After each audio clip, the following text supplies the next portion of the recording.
देखिए, सरकार एक गलत माहौल बना रही है। हत्यारे को हत्यारा भी सरकार कहने की स्थिति में नहीं है। इतने निचले स्तर पर सरकार जाके किसानों से लड़ेगी। आज किसान भी यहीं से हुंकार भर रहा है और हम ये तय कर रहे हैं कि आने वाले वक्त में हम बता देंगे, एमएसपी भी हम लेंगे, किसानों का सम्मान भी लेंगे। वो राजनीति को खूंटी पर टांग के आया है, सीने पे किसान लिखा है और उसे सिर्फ किसानी से मतलब है। राजनीति के यहाँ फेरबदल करने किसान नहीं आया, हम किसानी पर बात करें। निकलता हुआ सूरज को शर्म आ जाए कि वहां न्याय देने की बजाय सरकार ने अजय मिश्र टैनी को भाजपा ने वहां से टिकट दे दिया। नमस्कार, मैं ब्यूटी गिरी और आप देख रहे हैं नेशनल दस्तक। इस वक्त मौजूद है दिल्ली के रामलीला मैदान में और कैमरामैन को बोलूंगी जरा ये तस्वीर दिखा दीजिए। इस वक्त पूरा रामलीला मैदान जो है वो भर चुका है। पूरे देश से किसान यहाँ पर आए हैं, चाहे वो पैदल हो, ट्रेन हो, बस से हो। इनका मांग है, वो मांग कुछ लेकर आए हैं। शुभम मलिक हमारे साथ मौजूद है बातचीत करने के लिए। क्या कुछ मांगों के साथ आए हैं और कितनी संख्या में किसान आए हैं? देखिए, आपको एक बात आज समझनी होगी कि दिल्ली में आज किसान का आना इसलिए जरूरी हो गया था क्योंकि हरियाणा के मुख्यमंत्री, भूतपूर्व मुख्यमंत्री कहिएगा, उन्होंने बात कही कि दिल्ली में किसान नहीं जा सकते। एक ऐसे वक्त में जब ऐसा माहौल चारों तरफ बनाया जा रहा था कि किसान के पैरों तले से हम दिल्ली को खींच लेंगे, छीन लेंगे, उस वक्त यहाँ दिल्ली में आना किसान का जरूरी हो गया था। और उसी जरिए हम ये बताने आज आए हैं कि दिल्ली किसानों से है, किसान दिल्ली से नहीं। और इसी रूपरेखा के जरिए आज एक दिन का सांकेतिक रूप से एमएसपी और तमाम मांगों को लेकर के हम यहाँ पहुंचे। कहाँ से लोग आए? पूरे भारत से आए? देखिए, संयुक्त किसान मोर्चा की एक मीटिंग है जिसमें पूरे भारत से तमाम ट्रेड यूनियंस, तमाम किसान संगठन, तमाम बेरोजगार संगठन यहाँ आए हैं और बड़े रूप से हम यहाँ अपनी मांगों को रखेंगे। मैं दो तीन बातें आपको क्लियर कर देना चाहता हूँ। देखिए, सरकार एक गलत माहौल बना रही है। वो माहौल ये बना रही है, सरकार कह रही है कि अगर एमएसपी से आपको लागू कर दिया जाए तो इस देश में 18 लाख करोड़ का खर्च आएगा। पहले आंकड़ा सरकार ने ये दिया, 3 दिन बाद आंकड़ा पलट दिया, फिर कहा 10 लाख करोड़ का खर्च आएगा। मैडम, मैं आपके जरिए बिल्कुल क्लियर कर देना चाहता हूँ, हमारी मांग एमएसपी गारंटी कानून है, जिसके जरिए हमने कभी ये मांग नहीं की कि भारत के किसानों की सारी फसलें सरकार खरीदे। भारत के किसानों की टोटल जो फसल है उसकी कीमत 10 लाख करोड़ रुपया है।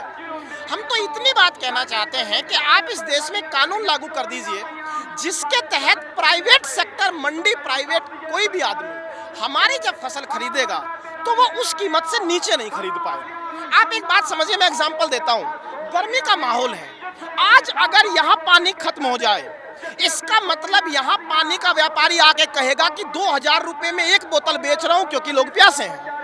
वहाँ कौन सा कानून उसे रोकेगा? एमआरपी, कि भाई इस बोतल पे लिखा है 20 रुपए से ऊपर, हालात कैसे भी हो आप इसे 20 से महंगी नहीं बेच सकते। लोगों की प्यास को मजबूरी नहीं बना सकते। हम भी यही कह रहे हैं कि जब हमारी फसल पैदा हो तो हमारी मजबूरी का फायदा उठा के इस देश में 5 रुपए किलो प्याज ना बिके। मैं आपको एग्जाम्पल देता हूँ मैडम, आप कश्मीर में उदाहरण लीजिए सेब के किसान का। वहां साफ तौर पे रिपोर्ट निकल के आई 2018 में कि 12 रुपए किलो वहां अडानी की कंपनी ने सेब खरीदा। जो टॉप ए क्वालिटी का सेब था वो 27 रुपए 72 रुपए किलो खरीदा गया और मार्केट में 250 रुपए किलो बेचा गया। खरीदा कितने में गया? 72 रुपए किलो में। बेचा कितने में? 250 में। इसका मतलब एक कंपनी बीच में दलाल की भूमिका में आई और किसान ठगा गया 72 रुपए में, मार्केट में बेच दिया 250 में। हम ये कानून मांग कर रहे हैं कि आप इस देश में कम से कम एक कीमत तय कर दीजिए, चाहे प्राइवेट आदमी खरीदे, चाहे सरकारी आदमी खरीदे, उस कीमत से नीचे किसान की फसल नहीं बिके। पहली बात। दूसरी बात मैडम, लखीमपुर खीरी में जो हुआ उसके बाद तमाम घोषणाएं सरकार ने की वो पूरी नहीं हुई। बेशर्मी है मैडम।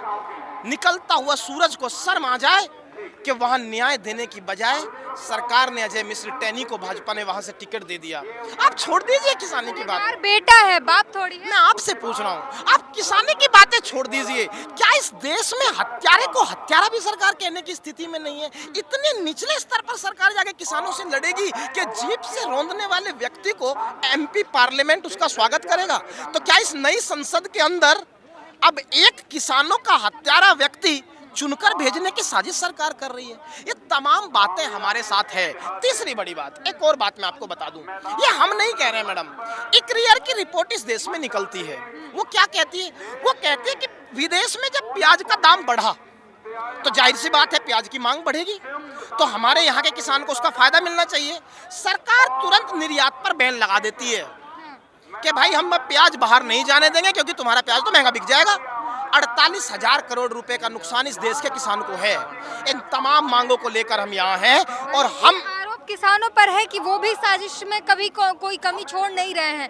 देख रहे चुनाव का माहौल है, चुनावी माहौल में दिल्ली पर आके बैठे हैं, शंभू बॉर्डर पर बैठे हैं, मतलब सरकार पर पूरा दबाव बना रहे हैं। मैडम हमारे यहाँ गांव देहात में कहावत चलती है, सरकार का तेल ले कुप्पी में गिर।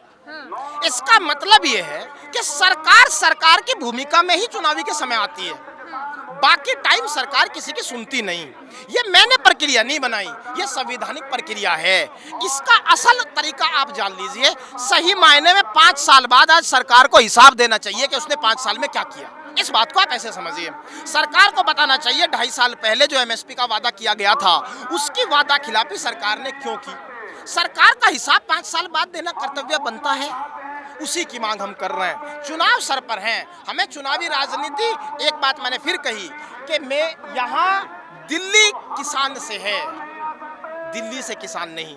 दिल्ली हमसे दूर नहीं, दिल्ली हम आएंगे और तब तक आएंगे जब तक ये मांगे पूरी नहीं होंगी। अच्छा, हरियाणा में खट्टर सरकार गिरने में किसानों की क्या भूमिका रही? देखिए, हरियाणा में खट्टर सरकार गिरने में भूमिका तो 2 ही लोगों की है जिन्होंने 4.5 साल मलाई खा ली। अब जब दूध रह गया, मलाई खत्म हो गई तो दोनों अलग हो गए। किसान की इसमें कोई भूमिका नहीं। लेकिन एक बात तय है कि किसान के खिलाफ बोलने वाला व्यक्ति इस देश की सत्ता में नहीं रह सकता। मैं आपके कैमरामैन को बताना चाहता हूं कि इस देश को इस रामलीला ग्राउंड की याद दिला दे। ये वही रामलीला ग्राउंड है जिसमें जेपी आंदोलन के वक्त एक बूढ़े जेपी ने कहा कि सिंहासन खाली करो कि जनता आती है, और वो नेता जिसके लिए नारा गढ़ता था भारत कि भारत ही इंदिरा है, इंदिरा ही भारत है, उसकी जमाना जब्त हो गई।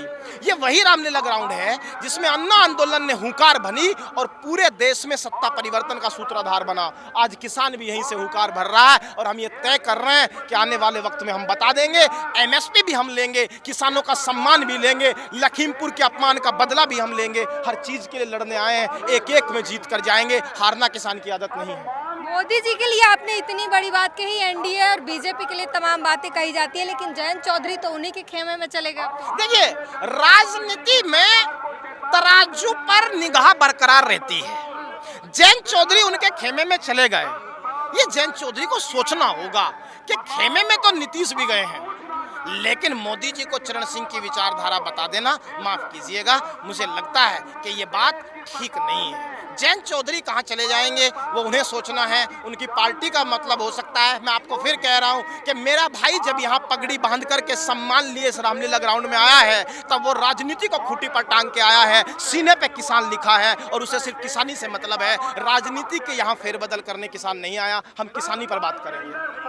तो आपने सुना यहाँ पर, और भीड़ देख ले तो पूरा रामलीला ग्राउंड जो है वो भर चुका है किसानों से। पूरे देश से यहाँ पर किसान आए हुए हैं और आपको बता दें कि ये साफ कर दे रहे हैं कि बिजली की माफ़ी जो है, बिजली का बिल जो है, ग्राउंड की भूमि अधिग्रहण का जो तमाम जो केस हैं, तमाम जो चीज़ें हैं सरकार पर जो चल रही हैं, उसको लेकर यहाँ पर मौजूद हुए हैं सबसे बड़े नेता जो है किसान नेता राकेश टिकैत भी यहाँ पर मौजूद हैं। और सभी लोग जो है यहाँ पर आए हुए हैं, सरकार पर दबाव बना रहे हैं और साफ कह रहे हैं कि जब चुनाव की मौसम आता है तभी सरकार भी मुद्दे की बात करती है, जनता की बात सुनती है। तो इसलिए इस वक्त मौका है सरकार को सबक सिखाने का।